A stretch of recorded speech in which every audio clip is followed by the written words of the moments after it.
Hello everyone, एक बार फिर आप लोगों का हार्दिक स्वागत है मेरे चैनल और फिल्मी review with KS. Hello everyone, my name is Kulandar Singh. सभी को मेरी प्यार भरी राम राम, नमस्ते, आदाब, सत श्री अकाल, गुड मॉर्निंग। तो ये बात तो सभी जानते हैं कि जंजीर फिल्म में पहले धर्मेंद्र काम करने वाले थे, लेकिन फिल्म की हीरोइन के बारे में बहुत कम लोग बात करते हैं। तो आज हम फिल्म से जुड़ी कुछ अन्य रोचक बातों के बारे में बात करेंगे। तो ये बात तो आज लगभग सभी सिने प्रेमी जानते हैं कि जंजीर फिल्म में पहले धर्मेंद्र काम करने वाले थे, लेकिन फिर हालात कुछ ऐसे बने कि धर्मेंद्र जंजीर फिल्म से अलग हो गए। मगर ज़्यादातर लोग ये नहीं जानते कि उस वक्त जंजीर में धर्मेंद्र की हीरोइन के रोल में मुमताज़ को लिया गया था। पर जो कि धर्मेंद्र के जंजीर से अलग हो जाने के बाद कई दिनों तक कोई हीरो फाइनल हुआ तो मुमताज़ ने भी खुद को जंजीर प्रोजेक्ट से अलग कर लिया। वैसे जंजीर फिल्म में काम करने के बारे में दिलीप कुमार से भी बात की गई थी और दिलीप कुमार को इसकी कहानी अच्छी भी लगी थी, मगर वह स्क्रिप्ट में अपने अनुसार कई बदलाव कराना चाहते थे। इस वजह से भी जंजीर का हिस्सा नहीं बन सके। कई साल बाद एक बार दिलीप कुमार ने लेखक सलीम जावेद से कहा था कि 3 फिल्में ऐसी हैं जिनमें काम ना करने का उन्हें बहुत अफसोस है। वो 3 फिल्में हैं बैजू बावरा, प्यासा और जंजीर। प्रकाश मेहरा ने प्राण साहब को सबसे पहले जंजीर के लिए साइन किया था। जब प्राण साहब ने यह फिल्म साइन कर ली तो उन्होंने ही प्रकाश मेहरा और देवानंद की मीटिंग अरेंज कराई ताकि देव साहब को जंजीर की कहानी सुनाई जा सके। मगर सलीम जावेद देव साहब को जंजीर का हीरो लेने से सहमत नहीं थे। उनका कहना था कि देव साहब इस रोल के लिए फिट नहीं है। हालांकि प्रकाश मेहरा ने फिर भी देवानंद को कहानी सुनाई, मगर देवानंद ने अपनी रोमांटिक छवि का हवाला देते हुए कहा कि इस फिल्म में तो हीरो गाने गा ही नहीं रहा है। देव साहब ने प्रकाश मेहरा से हीरो पर 3 गाने रखने की सलाह दी। साथ ही उन्होंने ऑफर दिया कि वह खुद इसे अपने बैनर नवकेतन फिल्म्स के अंडर में बनाएंगे, लेकिन प्रकाश मेहरा हीरो पर कोई गाना नहीं रखना चाहते थे, तो उन्होंने इनकार कर दिया और यूं देव साहब भी जंजीर का हिस्सा नहीं बन पाए। तब राजकुमार से बात करने प्रकाश मेहरा मद्रास पहुंचे। राजकुमार उस वक्त मद्रास में किसी फिल्म की शूटिंग कर रहे थे। राजकुमार को भी कहानी पसंद तो आई और वो फ़ौरन ही शूटिंग करने को भी तैयार थे, मगर उनकी शर्त तो ये थी कि फिल्म मद्रास में ही शूट होनी चाहिए, क्योंकि फ़िलहाल उनकी लगभग सभी डेट्स मद्रास के प्रोड्यूसर के लिए बुक हैं। बम्बई लौटने से उन्हें बहुत वक्त लगेगा। प्रकाश मेहरा ने ये कहकर इनकार कर दिया कि जंजीर की कहानी बम्बई की है, साउथ में ये कहानी जचेगी नहीं। और यूं राजकुमार भी जंजीर प्रोजेक्ट से नहीं जुड़ सके। राजकुमार के बारे में तो ये भी कहा जाता है कि उन्होंने प्रकाश मेहरा से कहा था कि मुझे तुम्हारे सर में लगे बिजनौरी तेल की महक अच्छी नहीं लग रही, मैं तुम्हारे साथ काम नहीं करने वाला। ये बात सच या नहीं पता नहीं। इत्तेफाक से उन्हीं दिनों प्राण साहब के पुत्र सुनील सिकंद साउथ में काम कर रहे थे और उनका रहना होता था अमिताभ बच्चन के छोटे भाई अजिताभ बच्चन के साथ। जब Bombay to Goa film release हुई तब अजिताभ बच्चन बम्बे टू गोवा फिल्म देखने के लिए सुनील सिकंद को भी साथ ले गए थे और अजिताभ बहुत खुश थे अपने भाई की फिल्म देखते वक्त। बॉम्बे टू गोवा फिल्म में सुनील सिकंद को अजिताभ बच्चन का काम पसंद आया था, यानी कि अमिताभ बच्चन का काम पसंद आया था। गलती से उनके भाई का नाम बोल दिया। सुनील सिकंद ने प्राण साहब को अमिताभ के बारे में बताया और ये भी कहा कि अगर हो सके तो अमिताभ को अपनी फिल्म जंजीर में हीरो का रोल दिला दीजिए। प्राण साहब ने प्रकाश मेहरा से बात की। बताया जाता है कि प्राण के कहने पर प्रकाश मेहरा देवानंद के साथ बॉम्बे टू गोवा फिल्म देखने गए। प्रकाश मेहरा को अमिताभ का काम अच्छा लगा। प्रकाश मेहरा ने सलीम यादव को भी बॉम्बे टू गोवा देखने को कहा। उन्हें भी अमिताभ का काम पसंद आया। उन दोनों अमिताभ बच्चन प्यार की कहानी नामक फिल्म में काम कर रहे थे, जिसकी शूटिंग राजकमल स्टूडियो में चल रही थी। एक दिन सलीम खान और प्रकाश मेहरा अमिताभ बच्चन से मिलने वहीं पहुंच गए। इन्होंने अमिताभ से जंजीर फिल्म के बारे में बात की। अमिताभ भी उसमें काम करने को तैयार हो गए और 60,000 रुपये फीस में जंजीर फिल्म के लिए अमिताभ बच्चन को साइन कर लिया गया। उस ज़माने में अमिताभ बच्चन का करियर बहुत डामाडोल चल रहा था।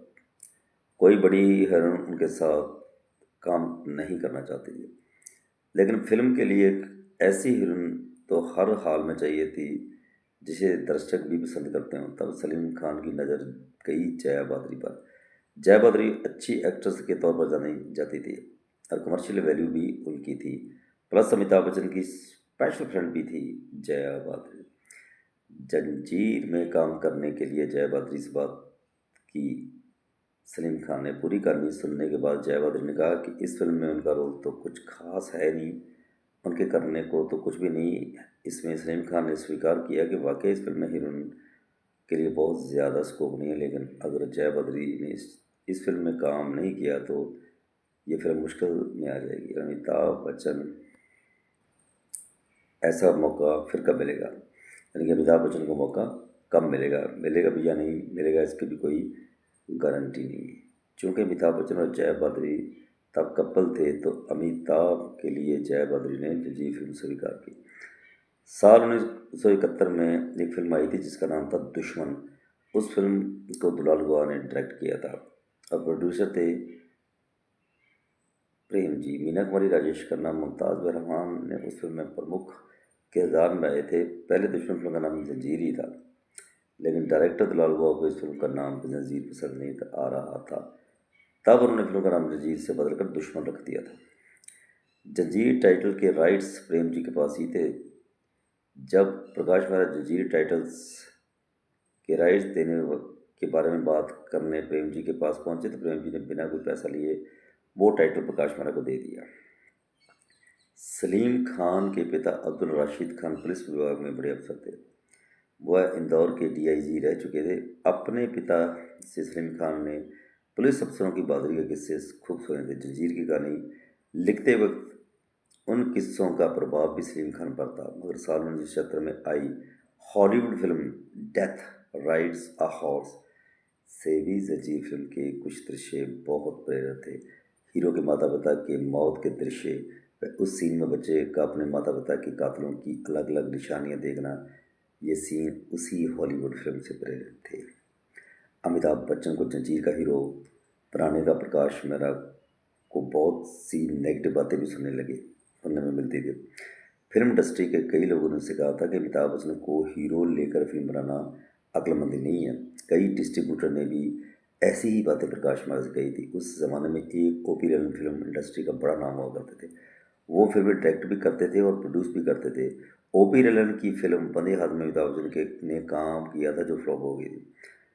बंदे हाथ के फ्लॉप होने की वजह से प्रकाश मेहरा और दबाव में आ गए। लोगों को कहना शुरू कर दिया कि शुरुआती फिल्मों की कामयाबी ने प्रकाश मेहरा का दिमाग खराब कर दिया है। उस कठिन समय में मनोज कुमार इकलौते व्यक्ति थे जिन्होंने प्रकाश मेहरा को मानसिक तौर पर सपोर्ट दिया था। मनोज कुमार ने प्रकाश मेहरा से कहा था कि किसी और प्रोड्यूसर के लिए फिल्म बनाई और वो फ्लॉप हुई तो तुम्हारा करियर ही खत्म हो जाएगा। खुद अपनी फिल्म प्रोड्यूस करोगे तो रास्ता अपने आप बन जाएगा। कुछ फाइनेंसर और डिस्ट्रीब्यूटर ने तो प्रकाश मेहरा और अमिताभ बच्चन का मजाक उड़ाते कहा था, who is this tall idiot hero. ऐसी बातें अमिताभ बच्चन को दुखी कर देती थी। उनकी आंखों में आंसू आ जाते थे। तब प्रकाश मेहरा अमिताभ से कहते थे कि अगर तुम ही हौसला हारोगे तो मेरा क्या होगा। प्रकाश मेहरा को जाने अमिताभ बच्चन से क्या दिख गया था, उन्होंने अपनी सब कुछ जंजीर फिल्म बनाने के लिए गिरवी रख दिया था। अगर ये फिल्म फ्लॉप हो जाती तो प्रकाश मेहरा का दिवाला निकलना तय था। प्रकाश मेहरा ने कुछ डिस्ट्रीब्यूटर्स को भरोसे में लिया। जंजीर बनी और रिलीज़ हुई। जब कलकत्ता में ये फिल्म रिलीज़ हुई तो वहाँ के दर्शकों को बहुत पसंद आई, मगर बम्बई की तरफ शुरुआती 4 दिनों का हाल बिल्कुल भी अच्छा नहीं था। लोग फिल्म देखने आ ही नहीं रहे थे। प्रकाश मेहरा को लगा कि वह तो जैसे लुट ही गए। अमिताभ बच्चन को भी टेंशन में बुखार आ गया, मगर धीरे धीरे फिल्म का चर्चा होना शुरू हुआ। लोग फिल्म देखने आने लगे। एक इंटरव्यू में प्रकाश मेहरा ने कहा था कि वो गेटी गैलेक्सी सिनेमा के सामने से जब गुजर रहे थे तो वहाँ टिकट खिड़की पर उन्होंने भीड़ देखी। वो भीड़ देखकर प्रकाश मेहरा रुके। उन्होंने कुछ लोगों से पूछा कि तो पता चला कि 5 रुपए वाली टिकट को 100 रुपये में ब्लैक में बेचा गया है, यानी कि जंजीर सफलता की तरफ बढ़ चुकी थी। प्रकाश मेहरा फ़ौरन अमिताभ बच्चन के पास पहुँचे और उन्हें ये बातें बताई। अमिताभ बच्चन इतने ज़्यादा गुस्से हुए कि उनका बुखार और भी बढ़ गया। प्रकाश मैनन ने ही ये बताया कि उन्हें किसी ने खबर दी कि लक्ष्मीकांत प्यारेलाल ने बाज़ार में मौजूद जंजीर के म्यूज़िक एल्बम की सारी टेप्स खरीद ली है, क्योंकि वो नहीं चाहते थे कि बॉबी के अलावा लोग किसी और फिल्म के गानों पर ज़्यादा ध्यान दें। ऐसे में प्रकाश मैनन ने एचएमई के दफ्तर में फ़ोन करके जंजीर के म्यूज़िक एल्बम की सेल के बारे में लगातार अपडेट्स लेने लगे। जंजीर की मार्केटिंग के लिए लगाए गए पोस्टर में सलीम जावेद का नाम पहले नहीं दिया गया था। उन्होंने ज़बरदस्ती अपना नाम पोस्टर में ऐड में रखवाया। जंजीर ने भारतीय सिनेमा को अमिताभ बच्चन नाम का वो सितारा दिया जिसकी चमक आज 53 साल बाद भी बॉलीवुड के आसमान में विद्यमान है। जी हाँ, आज जंजीर के 53 साल हो गए। 11 मई 1973 को जंजीर रिलीज़ हुई थी। इस फिल्म के बारे में बहुत कुछ लिखने को है, लेकिन एक लेख में लिख पाना या आपको बता देना बहुत मुश्किल है। तो समय समय पर आपको जंजीर फिल्म की जुड़ी रोचक कहानियाँ किस्से टीवी पर पढ़ने को मिलते रहते हैं और मिलते रहेंगे। इसलिए मेरी इस वीडियो द्वारा कुछ बातें आपसे शेयर की है, और कोई बात आपको त्रुटि लगी हो तो मुझे बता दीजिएगा और अपना कमेंट करके ज़रूर बताएंगे आपको ये दिलचस्प किस्से कैसे लगे। उम्मीद है कि आपको ये वीडियो पसंद आएगी। Thank you very much for watching my video.